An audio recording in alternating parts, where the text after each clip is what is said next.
Right, we'll now go to Mr. Johns for 2.5 minutes, please, or less. Thank you, Mr. Chair. Thank you again, Minister, for being here, answering a lot of tough questions. Minister, my concern, and I raised this with your department last week, is around the foreign licensing. And can you talk about the impact foreign licensing is having right now on our commercial fleet during COVID?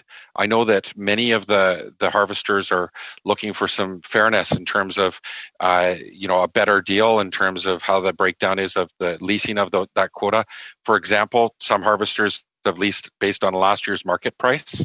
They've locked into those deals before they even leave the dock. They're locked into a price that's way above what the market is right now because of those global market channels are shut down or are very slow moving.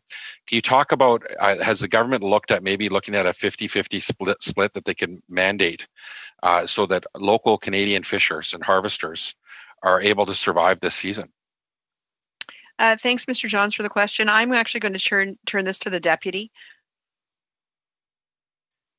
Actually turn that to Jean-Guy Faujon. We'll now find his mute button.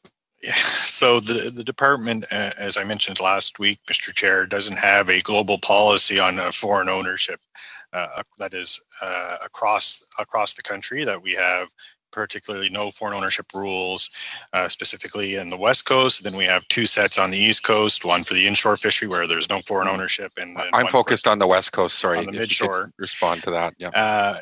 Due to the comments and the deliberations of this committee, Mr. Chair, of last year in the West Coast licensing information, we've decided as a department to launch some policy review on the issue of foreign policy ownership, pan-Canadian wise, to see what is the right answer from a national perspective, but also from a regional perspective on the issue of foreign ownership. And we've just begun launching that work recently.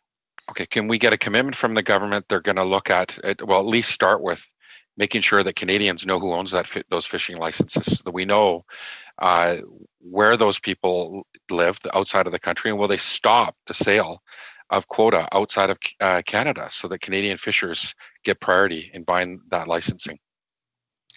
This is for the minister. And I'm going to turn it over to the deputy. Just to say that we're well aware that the transparency is very much lacking in this area. It is, we do need to do more work to establish the actual beneficial ownership of these licenses. And as Jean-Guy says, we've launched policy work which will very much focus on that, as well as other issues around foreign ownership of licenses. I'll just say that, Thank you, everyone.